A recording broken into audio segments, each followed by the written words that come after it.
Well, the weekend is over. This past Saturday, GCW had a brand new show they did in Wyoming, Outlaw Mudshot, but also WWE jumps into their latest event, Hell in a Cell, with two in a Hell Cell matches with the SmackDown Women's title on the line between challenger Bayley and champion Bianca Belair. Also, the main event consistent with the other Hell in a Cell match, which is for the WWE Championship between Drew McIntyre and Bobby Lashley. And the stipulation is simple: if Drew McIntyre does not win this match, he will not get another shot as long as Bobby Lashley is still the WWE Champion. But also, I got some news updates coming from Gatoh Move Pro Wrestling, with ChocoPro doing the very first ever tag league. But all of that will be reviewed, discussed, and talked about on this episode of the Deleted Wrestle Zone.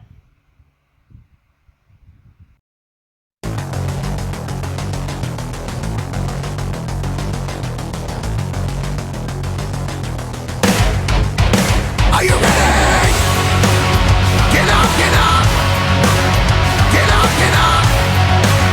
Get up, get up! Get up, get up! Get up, get up! Get up, get up!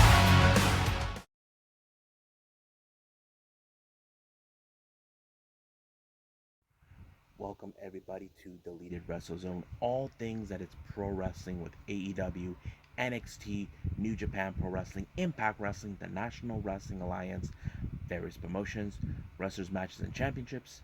I am your host, J Rod here. So let's begin with Game Changer Wrestling, or as we call it, GCW. Their latest event, Outlaw Mudshot, that took place in Wyoming. The opening event started with, of course, WWE Hall of Famer and tag team legend, and one half of one of the greatest tag teams of all time in history. I'm talking about Ricky Morton of the Rock and Roll Express. According to what they revealed, this is his 50th state so far that he's ever wrestled in his entire career. So this is his first time being there, and he was given an award for it because of that. And of course, he is in the main event where he faces Acticus Coker, but that's a little later. Now, the opening match, we have Gringo Loco taking on Jordan Oliver. Now, there was a funny entrance in Gringo Loco. He walked out with the goat. Yeah, a goat. He walked out right there acting all cool. I don't know what was that all about, but it was so cool. But the match was pretty interesting, Gringo Loco versus Jordan Oliver. I'm not saying it was one of the best matches, but it was a good match. But of course, I've always did say Jordan Oliver is a really impressive wrestler, despite the fact that we've seen him a lot in MLW. But we will continue to see more. But once again, he still impresses me. So Jordan Oliver won his match against Gringo Loco. The next match we have Dirty Daddy Chris Dickinson taking on old school what's his name? Too Cold Scorpio. Now, I never heard of this guy, but this match was pretty good. I have to say it was good. Like, you got the new sort of the prime versus the old guard type event, and I didn't think it was going to be that good, but it did. And of course, Chris Dickinson is always still impressive, for what he does. And of course, and it was really good. He actually won his match, and of course, he showed respect to Cold Scorpio, and it's pretty awesome that he showed that respect. The next match we had Alley Catch taking on Jimmy Lloyd. If you guys want to know the most funniest thing, Jimmy Lloyd showed up riding a donkey. Yeah, you heard me. He came out riding a donkey, and I'm like, the dude is too big and the donkey is too small. I don't know if that's animal cruelty or not. I'm not PETA or anything, but I don't find it funny, But however, the match itself, and it kind of was supposed to be a straight up match, but it went more a bit of the hardcore style. Jimmy Lloyd continues to be the same hardcore guy, It's still unclear whether we're going to see the rivalry between him and G Raver. In the back of my mind, I thought G Raver was going to show up and cost him the match, but nope. I was disappointed in that. I don't know if any of you GCW fans who saw that match might have thought the same thing, but no, it didn't happen. But however, Jimmy Lloyd did win the match, which, wow. I would have expected a whole lot, but no. Now the next match we had um, a bull rope match between two members of the Two Gears crew, um, Matthew Justice and the one called Manders. This was like one of those crazy matches, bull ropes you ever seen. Uh, it was great. I think it was good. Not the best, but it was good.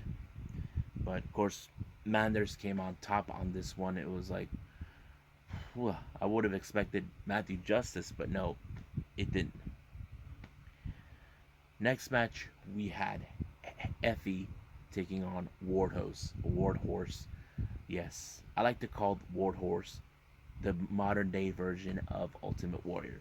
Even though he's not running around in circles, but he's one of the most entertaining wrestlers I've ever watched. And it was good. I was like I was kind of like rooting for Warhorse for this, but however, somehow Effie was able to pick up the victory, just sneak one right in. I didn't expect that, but it did. The next match we have Oren Vitt taking on AJ Gray. Awesome match. It was a bit of the hardcore match or death match, whatever they were doing it, but it was good. I say it was really good. Uh, and I was like, wow. But AJ Gray pulled it off by doing like jumping off the turnbuckle and landed on him with the 1, 2, 3. I forgot what he did, but it was good.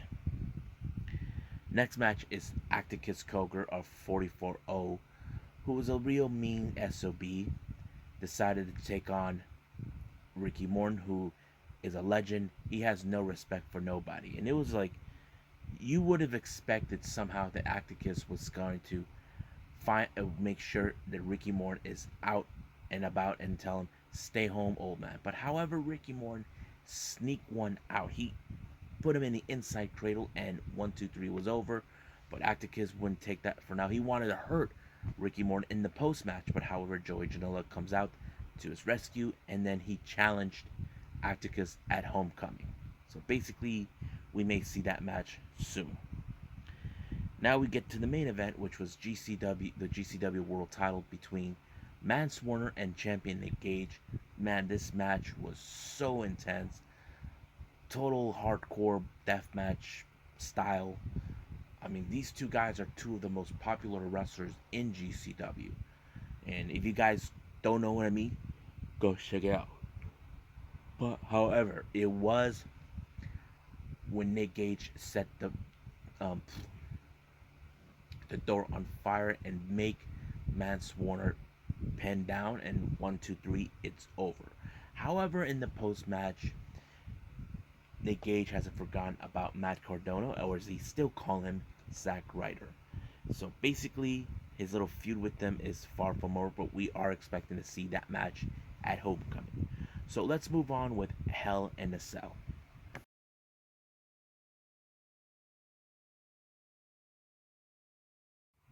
Well, once again, we're in this year's Hell in a Cell. We had about a few good matches, but the opening match opened up with a Hell in a Cell match for the SmackDown Women's title between Bayley and, of course, the current SmackDown Women's Champion Bianca Belair. This feud that started because Bayley believes that Bianca Belair is a joke. Basically, that's always been. You know, Bayley's always has for what, about a year or two, she has played a good villain. But of course, seeing Bianca Belair ever since she won the title from Sasha Banks kind of played out a pretty good story where Bianca is proving that this is her dreams and she's going to fight until she's no longer willing to. But it was a good match how in Hell in a Cell But the best moment I did like is where Bailey seems like she had enough, like realizing what is it gonna take to stop Bianca Belair. She even asked the ref to open the door, but he can't. So basically, she was stuck. But it was a great match to end where Bianca put Bailey in her finisher and the kiss of death, using the ladder to end her and pin her a 1-2-3, retaining her title. And that pretty much fills out Bianca Belair. Is going to be a bigger star now in WWE, or should say, she's growing to become a bigger star. Next match, this feud goes back for a while. As you know, Seth Rollins has been trying to get Cesaro out of WWE, saying that he deserves to be, that he's done. He needs to stop with wrestling and be. Because we know many of us have always said we want to see him go for the top championship. But Seth Rollins doesn't believe that he should. He should just be a trainer. That's what he does. That's what he should do. But Cesaro already beat Seth Rollins, but Seth Rollins believes in his mind that this was a fluke. But once again, somehow, in some way, in this particular match, Seth Rollins was able to sneak one out. So basically, it's 1-on-1. It's a tie. Now, do I think there's a possibility we could see another match? And I think this is one of those matches where who will take this win and move on, or the feud will continue. That's one of those stories we might expect in down the line. Now, the next match is a very interesting one. This is between Shayna Baszler and Alexa Bliss. As you know, Alexa Bliss has been playing mind games, sick jokes to Shayna Baszler when she insulted Lily, and of course, Lily did not take that too kindly of her. So basically, this is became a feud between both, and it was a lot of fun to watch. But however, this is one of those matches where you don't know what to expect. There was a moment where Alexa Bliss was able to control Nia Jax and force her to slap Reginald, and he was already out. And it was so great. But however, Alexa Bliss did the, I forgot what they call her finisher move, won her match by applying that, and that's it. Even Nia Jax had no clue what just happened. I think she was like dazed and confused, and I thought it was a pretty good moment. I mean, it was a really fun match. So, but yeah. Now the next match is between two former friends, now rivals, Sami Zayn versus Kevin Owens. I have to say, this is the most. This feud needs to end. I mean, we keep saying that same thing over and over. They could have just stopped it, and no, WWE keeps doing the same old thing over. But this is, I don't know why. But I'll tell you who won. Sammy was able to do it because Kevin Owens seems like he could not control himself. He was hurting, and that's kind of like the disadvantage that he had that allowed for what's his name, for Sammy to win. The next match is for the Raw's Women's titles between Charlotte Flair and Rhea Ripley.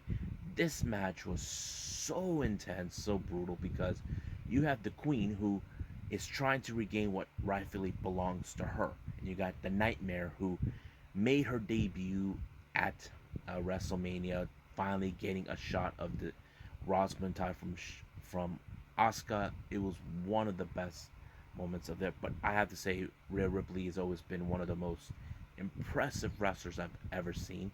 And of course, I like her catchphrase, Nightmare. So, but I think the best moment happened is that somehow Rhea Ripley outsmarted her by disqualifying herself.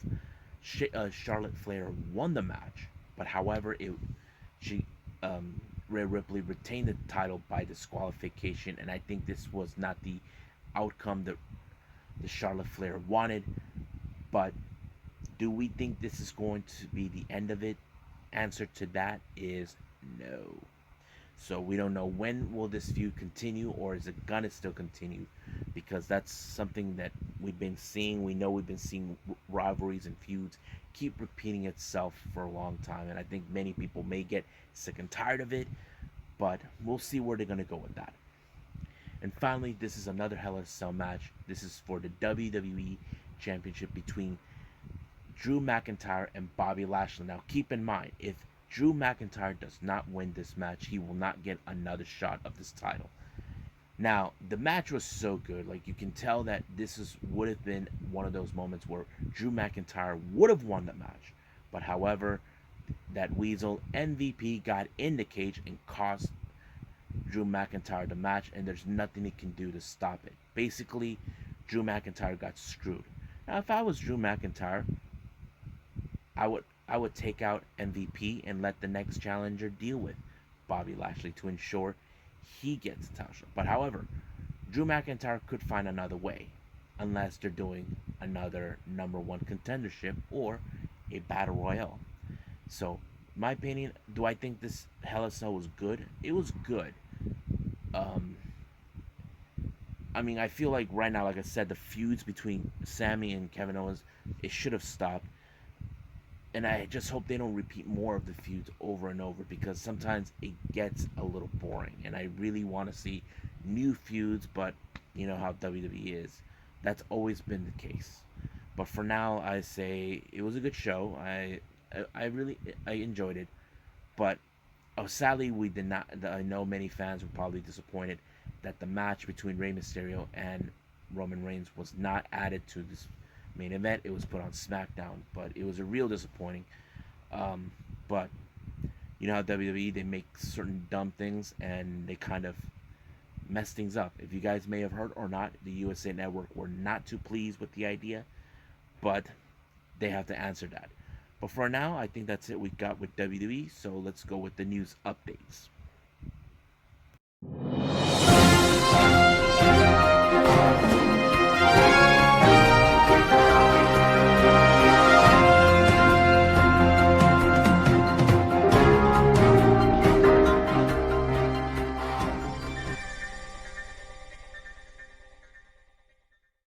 Alright, so we got some news updates. I'll get to the ChocoPro Tag League in just a bit. Now, these reports came in recently.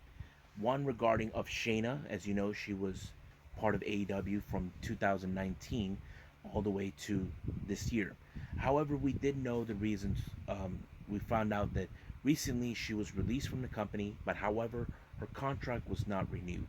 Now, I know some of you fans probably ask yourself, why was not the contract not her contract was not renewed?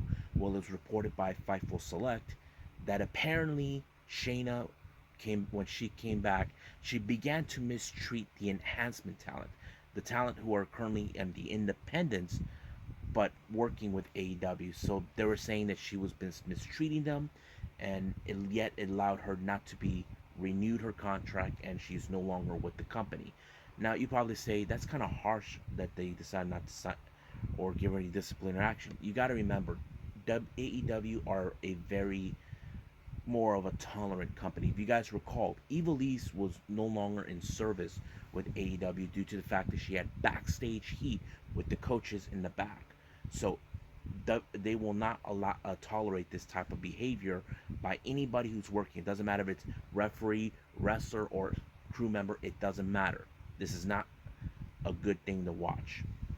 Now, the next up we got, as you know, recently we saw MLW's conclude where Salina de la Renta was in fact taken by some El Jefe's goons, who we turned out to be Daria Cueto. Now, it was still unclear what happened to Salina de la Renta. We do believe in the storyline she was sacrificed because of her misguidance and her failures.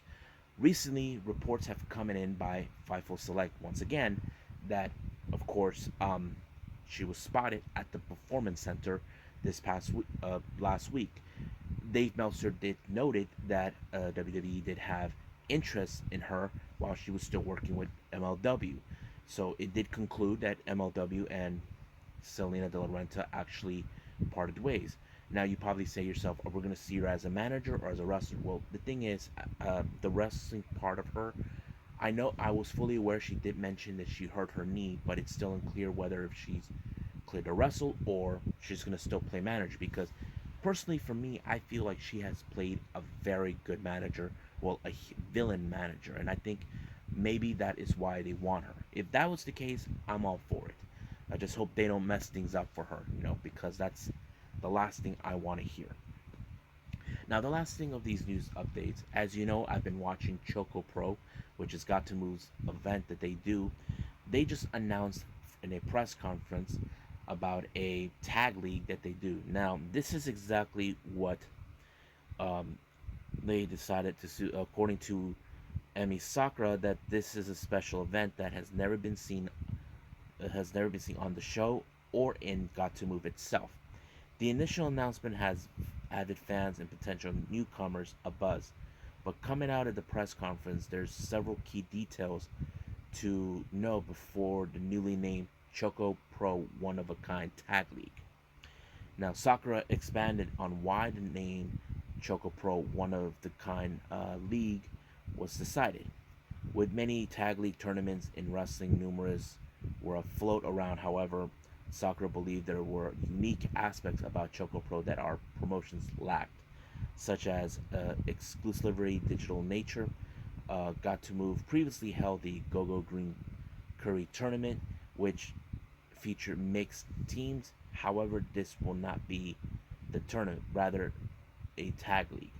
Thus, it would be a special everything coming to plausible. Hashtag Oak Tag on social media inspired the oak tree. Sakura desired to make tag league everlasting like everlasting like the tree in question. Now they already announced who are going to be involved in this tag league, and they already divided them in two different blocks, Block A and Block B. So here is who's involved in Block A. We have the Best Bros, Mei Shiruga and Valiant Aki, who are the current Asian Dream Tag Team Champions. We have Tropica Wild, consistent of Yuna Mizumori and Saki, the former Asian Dream Tag Team Champions. Dragon Ninja, consistent of Sarui and Chon Shiru, and Wazao Anaki, consistent of Amayu Hayashi and Ryu Mizunami. Now here's the teams for Block B. We have Ektarts, Chi Koshikawa, and Agane Shinuo. We have Mi Sayaka, Mi Star Sayaka, consistent of Minoru Fujita and Sayaka. White Komaneche, which is Tokido Kirihara and Antonio Honda. And finally, Melt Brain dancing consistent of Psycho and Chango. So basically, these are the 8 teams that will be involved. Now, however, this event will start this coming Wednesday. Here are the first 2 matches from that. We have Topicara Wild taking on the Best Bros and Ektar taking out Melt Brain dancing. So basically, one will be from the A block, the other will be the B block, and I'm assuming the same thing goes on and on. So this is going to be a very interesting thing to see Choco Pro to have a tag league, which is going to be unique. And I have to say, it's a very fine decision of Emi Sakura, because I'm always up for unique stuff. Gatoh Move is a unique promotion. I enjoy the Choco Pro stuff. So I can't wait to see it when it starts this coming Wednesday. And I think that's going to be on that Wednesday episode that I'm going to do until we get there. Well, I hope you guys enjoyed this episode, me reviewing GCW's Outlaw Mudshot, and of course WWE's Hell in Cell, and giving you guys the news updates regarding of Shanna and Salina de la Renta, and of course the brand new one-of-a-kind tag league by Gatoh Move's ChocoPro, which I'm excited about. So stay tuned for more another next episode. This time we have not only AEW Elevation, we have this 2 days that I missed with the Pro Wrestling Noah, which is the Neo Breeze Day 3 and Day 4. However, I will throw in another event. This one is called Guyanese Decade of Quarter Century. This took place earlier this month, which is a very interesting event. So you will get these events reviewed on the following episode, and there'll be more to come. So for now, I'll end it right here for all of you. As for now, I'll see you guys in the next DWZ time, same DWZ channel. I must bid all of you adieu, so goodbye. And have a nice day. Bang.